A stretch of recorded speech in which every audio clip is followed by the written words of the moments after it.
لەم قوتابخانە ئیسرائیلیە خوێندکارەکان فێری زبانی فارسیە بن. زبانی ئەو وڵاتەی ساڵانێکی زۆرە دوژمنی سەرسەختی ئیسرائیلە. خوێندکارەکان چامیان لەسەر ئەوەیە لە ڕێگای فێربوونی فارسیەوە لە خەڵکی ئێران بگەن. هەفتەی 5 کاتژمێر فێری نووسین و خوێندنەوە و ئاخاوتنی زمانی فارسی دەبن.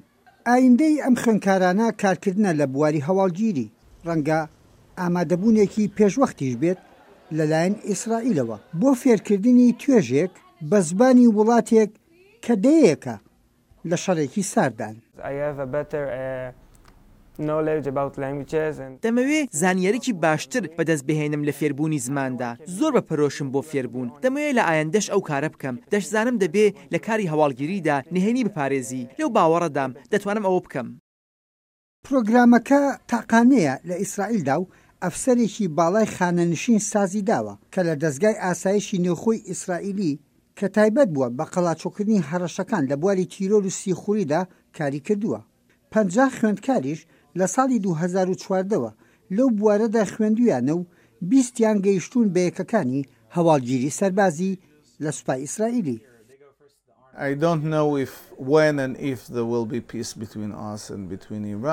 نازانم کەی وە چۆن ئاشتی لە نێوان ئێمە و ئێراندا ڕوودەدات. لەو بڕوایەدام پێویستە لە ناو ئیسرائیل ژمارەیە پسپۆڕی کاروباری ئێران هەبن.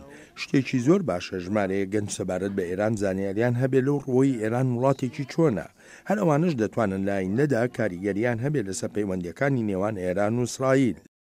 لە ئیسرائیل لە تەمەنی 18 ساڵیەوە داوا لە گەنجەکان نەکرێت کە بچن بۆ سەربازی و خزمەت بکەن بۆ ماوەی 3 ساڵ.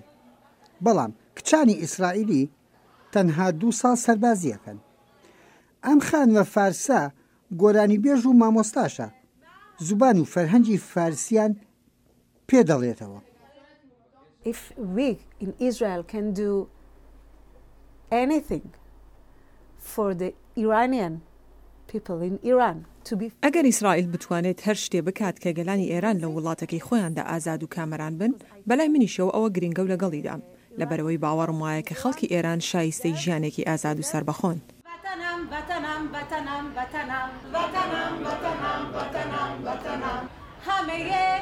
ئەم خوێندکارانە وڵاتەکەیان لە ئایندەدا وەک هەواڵگیری سەربازی بەکاریان دێنێ لە سوپای ئیسرائیلدا.